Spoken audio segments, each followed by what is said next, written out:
Good afternoon, sir. Take your seat. Thank you, sir. Babita Rani Swain. Yes, sir. Tell us something about you, Babita. Sir, I belong to Ganjam district in Odisha, and my father is a forester. So he's working in forest department, and I completed my BTech in computer science from IIIT Bhubaneswar in 2014. In the final year, I chose to go for civil services after a lot of self-evaluation. So why civil services? So civil services is because it gives diversity to one, and secondly, personally also I have seen the issues of underdevelopment, and the solving such issues have always interested me, and doing it such as a career will be much more fulfilling. So I thought that this is a suitable career for me. Don't you think that if you join an NGO, you will be serving in a better way? Sir, definitely NGO is also, if one joins NGO, there is scope for serving the people, but public service is such a thing that it gives not only gives scope to one department, there are various departments one can work, and also there is scope for personal growth to learn from, because this is a field where one can work not only various departments but also various stakeholders like NGO, public sector, politicians also. So there is a lot of learning or scope of learning. But don't you think it's a very demanding service? There's so much of corruption prevailing, eating into the bloods of the society. Do you still think that it's a good service to join? Yes, sir. Because now if we only have to join and we only have to do away with the corruption, this is a responsibility of, I think. How will you do away with the corruption? Suppose if you are posted as state of, say, Kalahandi district, sir, or Ganjam district, to which you belong to, what will be your action plan to remove corruption? So corruption in a department? In the department, in the society, in the delivery system. Sir, I would believe that the era is for digitalization. So I would go for computerization on records. Secondly, corruption, another reason for corruption is that there is lack of citizen empowerment. So if they are aware of the rights and they also know about if there is anything going wrong, where they should go, so I will try to make them aware so that they can hold the government departments accountable. Okay. Yes, sir. Okay. Suppose if you are posted in Kalahandi, because you belong to that place also, then what will be your priorities to deal with, to bring about improvement in the people of that area? So in particularly Kalahandi, the literacy rate is low.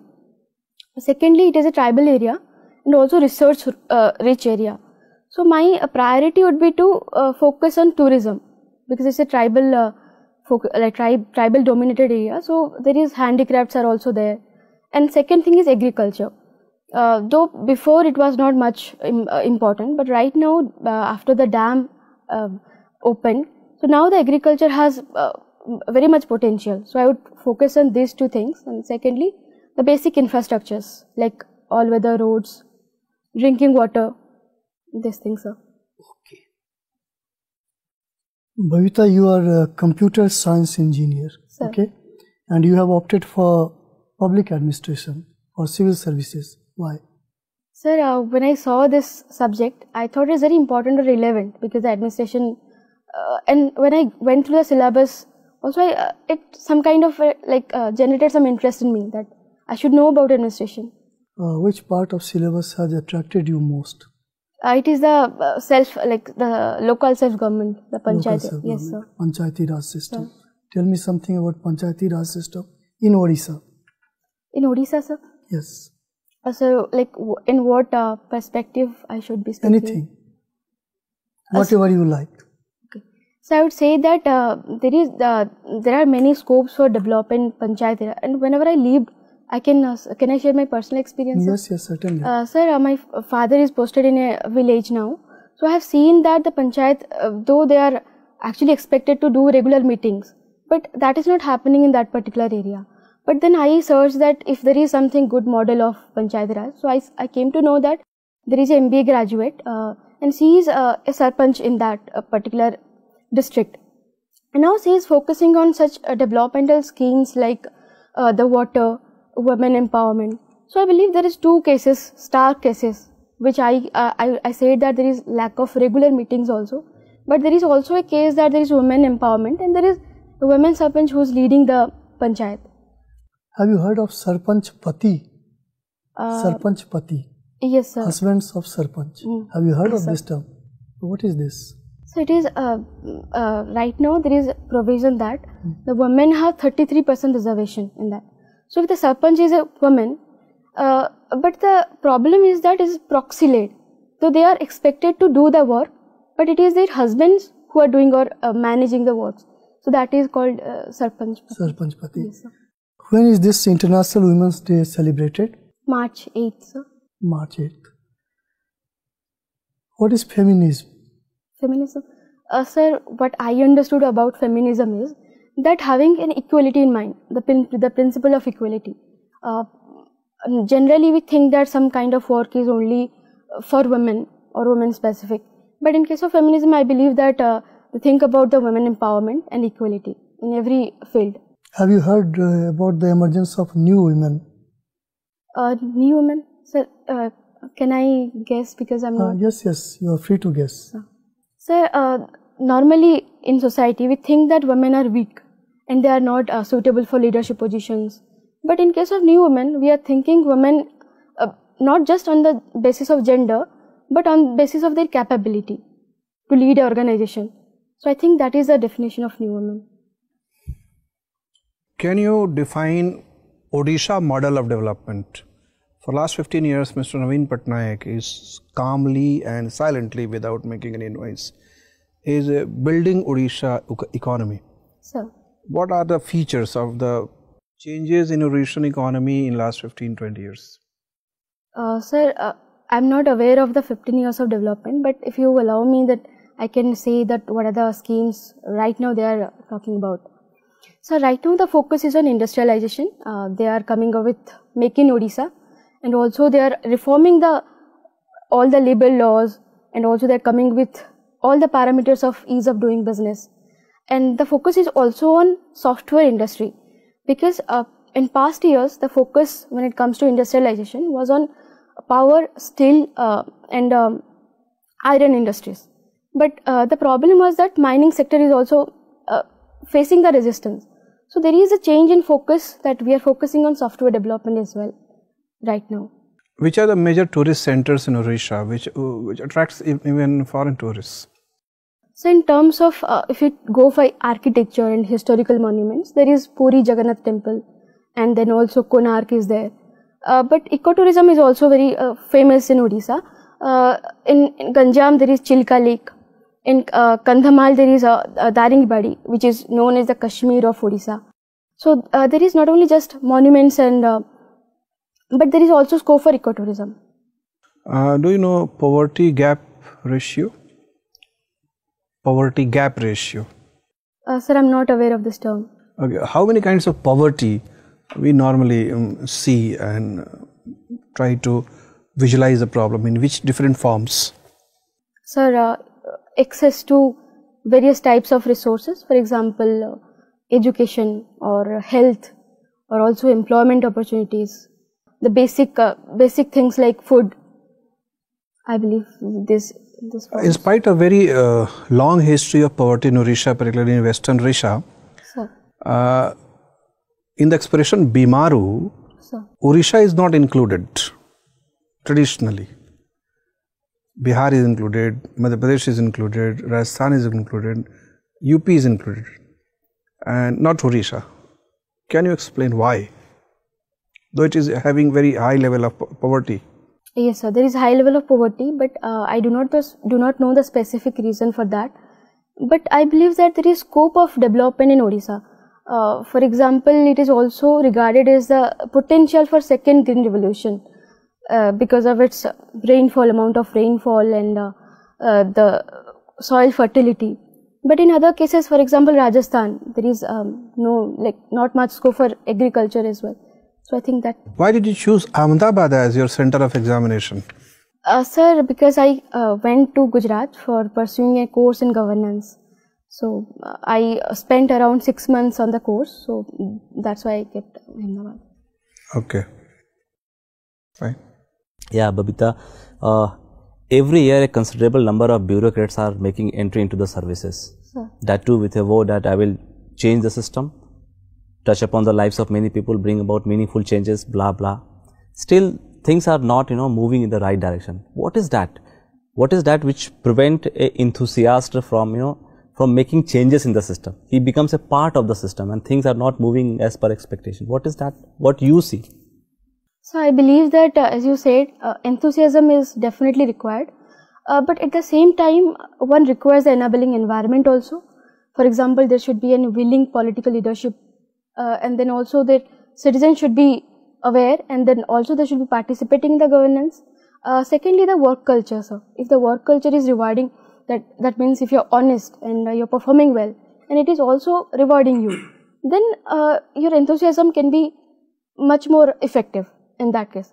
But I believe that if the work culture is not that effective also, but if one is enthusiastic, then at least in small level, one can do the initiatives. Okay. One of the priorities of yours when entering into the service will be fighting corruption. Sir. You realize that corruption is there. It is Yes, deep rooted. Out of 24 services, which service you personally consider is the most corrupt? Sir, I don't know. Achha, you have no idea. Okay, fine. Now tell me, there is a contrast between your choice of Indian Revenue Service Customs and Excise Group A and IT Group A. IT comes at serial number 2 and Customs Excise comes at serial number 15. Why? So the reason is that when I was opting for the service, I took some advice from my seniors and officials, and I got good remarks for IRS IT. But I could not gather much information about. That was not your decision. That was guided by your seniors. Yes, sir. About their experience. Okay, fine. Tell me, Odia is a classical language. Sir. What is so classical about that language? So there are two criteria for it. One is its antiquities of the texts which are there, and the text is not borrowed from other languages. Rather, it is a very original thing. Second is that the amount of texts which are there, these texts are cherished by the people who speak Odia. So these are the two criteria for giving any language classical. Odia is also classified in Schedule 8? Yes, sir. What advantage does the language get in case it is included in Schedule 8 of Indian Constitution? So can I guess one? Yeah, please. I believe that one can give an exam in that language, if I am not wrong, if it is scheduled in that. Babita, you have done computer engineering, so tell me what do you understand by distributed computing? Sir, distributed computing means there is one computer and the resources are definitely less. So if the processing is distributed among a number of computers, so the processing power will also be less and the efficiency will increase. The speed will also increase. And does cloud computing follow that principle? Yes, to a large extent. Because in cloud computing what happens is or is it a centralized system, cloud computing? It's not a centralized system, I guess, because the sources will be in somewhere computer in the server and other computers can access to that. Okay. Do you know about cloud computing architecture? Any idea? No, sir. What are the architecture used for cloud computing? So architecture in the terms of service as a software as a service, this kind of no, things? Sir. No, I'm not aware of it. Okay. So these days there is a lot of talk about artificial intelligence. Sir. So tell me if there is a lot of reliance on artificial intelligence, does it pose a threat to employment opportunities? And for a country like India, where there are millions of unemployed youth. Sir. So how do you see the problem? Sir, as you said that it might in the short term, it might hamper the employment. But in the same time, as it is a new technology, definitely it has scope for bringing in more employment opportunities. So the challenge lies in skilling people and reskilling the existing employees. And what is an algorithm? So algorithm is a program, or it gives the instruction to how to execute. So when you become a bureaucrat, will you be following an algorithm how to serve people? Algorithm.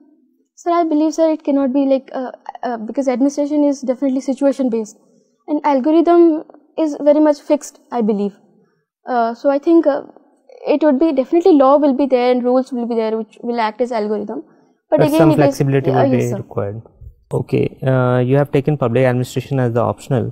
So can you define good governance? Sir, good governance is something I believe usually we confuse between government and governance. A government is an institution, governance is something to solve the problems of people. So good governance is that we effectively focus on solving issues or problem, but at the same time we follow the Are there any criteria of yes, good sir, governance? Many criteria. Like there is accountability, people should be or the government should be held accountable so that corruption is not there.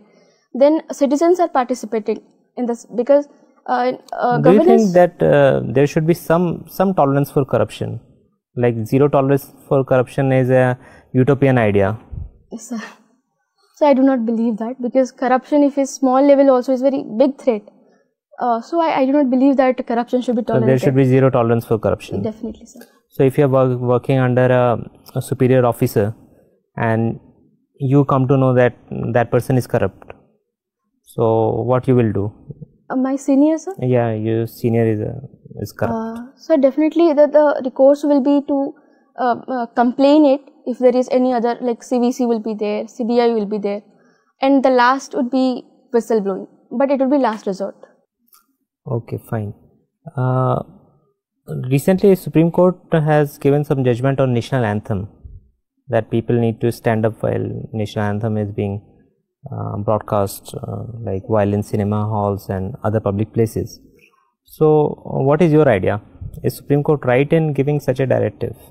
If I'm not wrong, it goes overreach, like judicial overreach is there being done, because it is like executive domain, because there are laws like national flag, we have to cherish that. So it should be come from the executive, such law. But okay, like let's say the government decides that everybody has to stand up when the national anthem is playing, and be it any situation, be it a movie hall. So do you think it is right on the part of government to dictate that when people should stand up or when people should sit down? So I believe this is about respecting the national anthem. So I think if we are imposing such things, it would not come. So I believe that we should rather promote the things to come from ourselves or from the people, from the inner side of them. Okay, now there is a case going on between Odisha and West Bengal regarding this GI tag of Rasagulla. So, which state has the right claim over that sweet? So legally it is West Bengal now. Odisha doesn't have any claim, but they are having applying a for claim, it. But they given GI tag to West Bengal. And Odisha is not doing anything about it? Right now they are again reclaiming that they are providing some documents that it has originated in the Puri temple. So they are reclaiming it. Do you think this controversy is worth it? So I believe whether Rasgulla was originated in Bengal or Odisha, how does it matter? Sir, for a ordinary person, it doesn't matter. But